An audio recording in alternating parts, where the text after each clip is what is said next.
ഈ ശിഷ്യന് ശ്രോത്രിയനും ബ്രഹ്മനിഷ്ഠനുമായ ആളെ മനസ്സിലാക്കാൻ കഴിയുമോ? വലിയ പ്രശ്നമാണ്. ഞാൻ സമീപിക്കുന്ന ആള് ശ്രോത്രിയനാണ് അഥവാ ബ്രഹ്മനിഷ്ഠനാണെന്ന് മനസ്സിലാക്കാൻ സാധിക്കുമോ?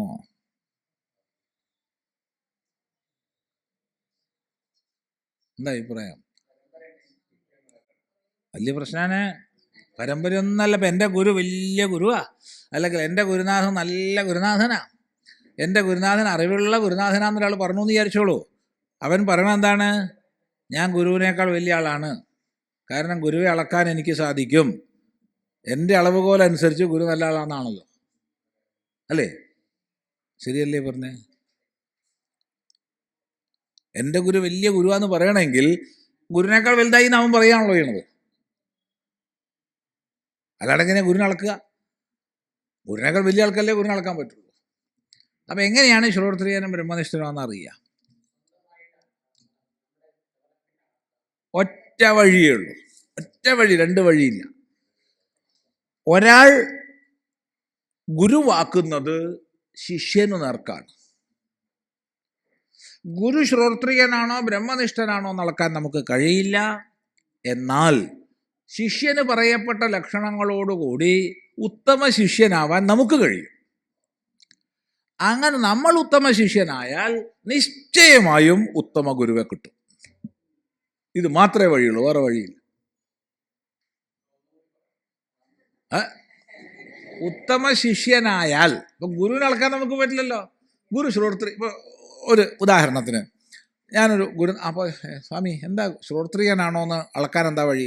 ശ്രോത്രിയനാണോ എന്ന് വിധിപ്രകാരം ശാസ്ത്രം പഠിച്ചിട്ടുണ്ടെങ്കിൽ ശ്രോത്രിയനാവും. എന്നാൽ ശരി, ഞാൻ ഒന്ന് പോയി കളയാം, അയാളോട് പോയി ചോദിക്കാം. പരീക്ഷിക്കാൻ വേണ്ടി പോവാണ്. ശാസ്ത്രം വിധിപ്രകാരം പഠിച്ചിട്ടുണ്ടോ എന്ന് അറിയണമല്ലോ. അപ്പോൾ അതിന് വേണ്ടിയിട്ട് പ്രശ്നോപനിഷത്തിൽ 6-ാമത്തെ പ്രശ്നത്തിൽ 16 കലകളോട് കൂടിയ പുരുഷനെ പറയുന്നുണ്ടല്ലോ. ഏതാണ് ഈ 16 കലകളോട് കൂടിയ പുരുഷൻ? അങ്ങ് പറഞ്ഞു തരൂ. അപ്പം ഇതവൻ ഉത്തരം പറഞ്ഞാൽ ശ്രോത്രിയനാണെന്ന് മനസ്സിലാക്കാം.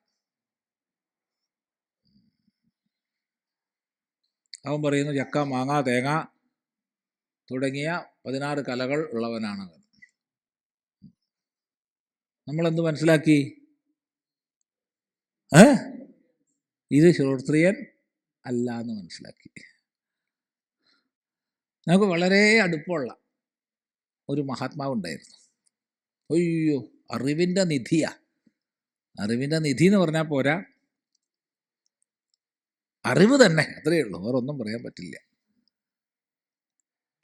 അപ്പോൾ സ്വാമി സന്യാസിയായിരുന്നു. ഞാൻ എല്ലാ മാസവും പോകും. ആ കാലത്ത് എല്ലാ മാസവും പാലക്കാട് വരുമായിരുന്നു, കോട്ടായിൽ.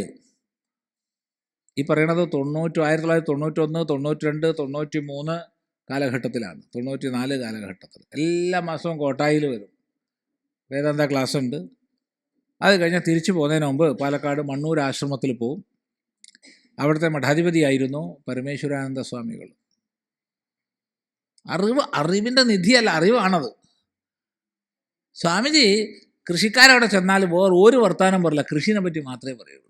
എന്താ ചാഴി, അയ്യോ വേദച്ചത് മുഴുവൻ പോയിട്ടുവോ, ഒക്കെ ചള്ളായിപ്പോയി, എന്ത് ചെയ്യും, ഒക്കത്തിനെ കൊല്ലാനുള്ള വഴി എടുക്കണം, രാസവളം തന്നെ ഇടണം, എന്നാലേ ഗുണം ഉണ്ടാവുള്ളൂ. കച്ചവടക്കാർ ചെന്നാൽ കൃഷിയെ പറ്റി, കച്ചവടത്തെ പറ്റി മാത്രമേ പറയുള്ളൂ. എന്തൊക്കെ പ്രയാസം, അന്നത്തെ കച്ചവടം വലിയ വിഷമാണ്. ഭക്ഷണം പാചകം ചെയ്യുന്ന ആൾക്കാർ പോയാൽ ഭക്ഷണത്തിൻ്റെ വിവിധ വിഷയങ്ങളാണ്, സദ്യ, അതിൻ്റെ വിശേഷങ്ങൾ, അങ്ങനെ ഇങ്ങനെ.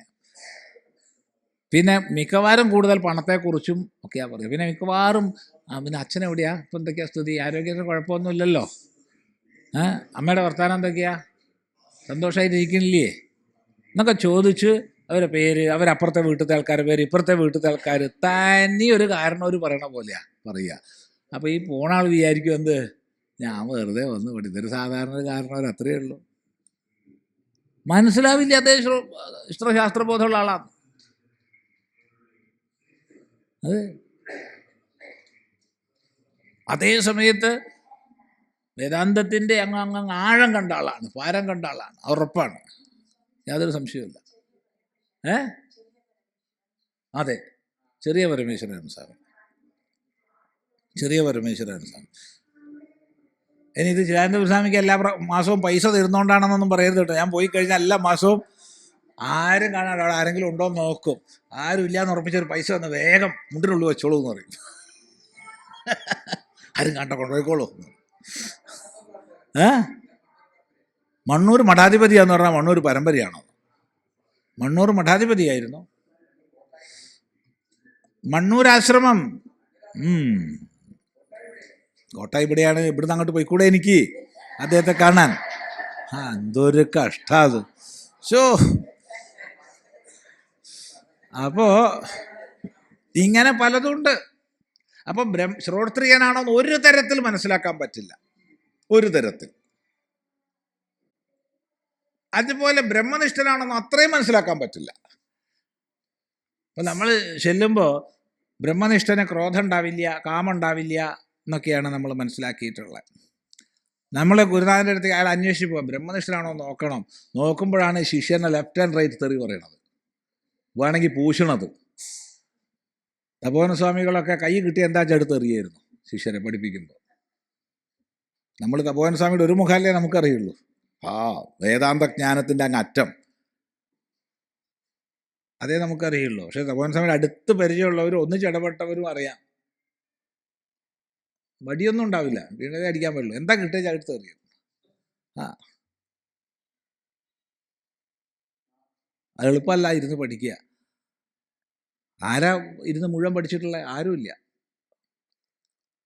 ഏതാനും 1.5 വർഷം 1.25 വർഷമായിട്ട് ചിന്മയാനന്ദ സ്വാമിജി പഠിച്ചിട്ടുണ്ട്, അത്രയേ ഉള്ളൂ.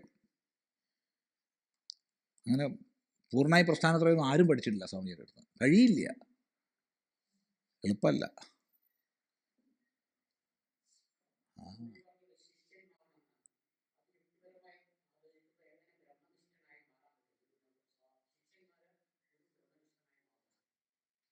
ശിഷ്യൻ മാറിയാൽ ഗുരു ബ്രഹ്മനിഷ്ഠനാവുകയല്ല. ശിഷ്യയോഗ്യതകളോടുകൂടി താൻ തീർന്നാൽ, അതായത് വിവേകം, വൈരാഗ്യം, ശമാധി, ഷട്കം, മുമുക്ഷുത്വം ഇത്യാദി സാധനാ സമ്പന്നനായാൽ തനിക്ക് ശരിയായ ഗുരുനാഥനെ ലഭിക്കും. അതെങ്ങനെയാന്ന് ചോദ്യമില്ല, ലഭിച്ചിരിക്കും, ഉറപ്പ്. ഇത് മാത്രമേ വഴിയുള്ളൂ. അല്ലാതെ ഗുരുനാഥനെ അളക്കാനും തൂക്കാനും ഒന്നും നമുക്ക് പറ്റില്ല. ഇതാണ് അതിൻ്റെ വസ്തുത.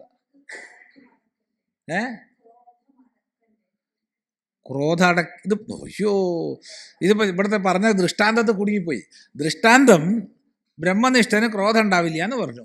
അപ്പോഴാണ് നമ്മൾ ചെല്ലുമ്പോൾ അദ്ദേഹത്തിൻ്റെ ശിഷ്യൻ അടിച്ച് ലെവലാക്കി വഴക്ക് പറയണതാണ്. അപ്പോൾ ക്രോധം അടങ്ങണ്ടേന്നാണ് ചോദിക്കണത്. ക്രോധം അടങ്ങിയിട്ടുണ്ടോ ഇല്ലയോ എന്ന് നമുക്കറിയോ? ക്രോധത്തെ പിടിച്ചതാണോ എന്ന് നമുക്കറിയോ? ഈ ക്രോധത്തെ പിടിച്ചാൽ നോക്കൂ, ക്രോധം പിടിച്ചതാണോ ക്രോധത്തെ പിടിച്ചതാണോ നമുക്കറിയോ? നമ്മൾ കാണുന്നത് ക്രോധത്തെ പിടിച്ചതാണ്. ഇത് ക്രോധം ഇങ്ങോട്ട് പിടിച്ചതാണോ അല്ല ക്രോധത്തെ പിടിച്ചതാണോ എന്നറിയോ? അറിയില്ലല്ലോ. എല്ലാം അങ്ങനെ തന്നെയാ. എന്തുകൊണ്ടല്ല? കാമം, ക്രോധം എല്ലാം അവിടെ ഒന്നും ബാധിക്കില്ല, ഒന്നുമില്ല അവിടെ. അവിടെ നല്ല സ്ഫടികം പോലെയാ,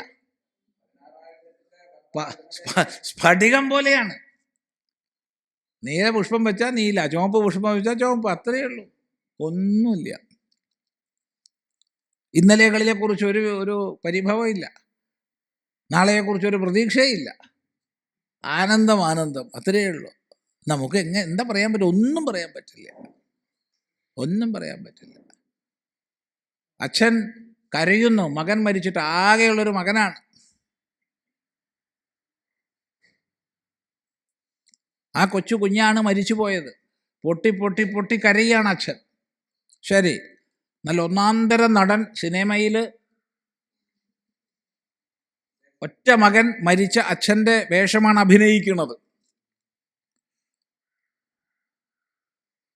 അയാളും പൊട്ടി കരയാണ്. ആരെ കരച്ചിലാണ് കാണുന്നവർക്ക് അധികം ദുഃഖം ഉണ്ടാക്കുക? നടൻ്റെയാണ്. നമ്മൾ കരഞ്ഞു പോകും തിയേറ്ററിൽ നിന്ന്, ഇല്ല? സിനിമ കാണാൻ പോകുന്നു, നമ്മൾ കരഞ്ഞു പോകും. അത്ര തന്മയമായിട്ട് അയാൾക്ക് വല്ല ദുഃഖമുണ്ടോ? അയാൾക്കൊരു ദുഃഖവും ഇല്ല. അയാൾ ഷൂട്ടിങ് അത് കഴിഞ്ഞാൽ ഒട്ടനെ അടുത്തതായി ചിരിച്ച് എന്നാ ചായ കുടിക്കുക, അത്രയേ ഉള്ളൂ.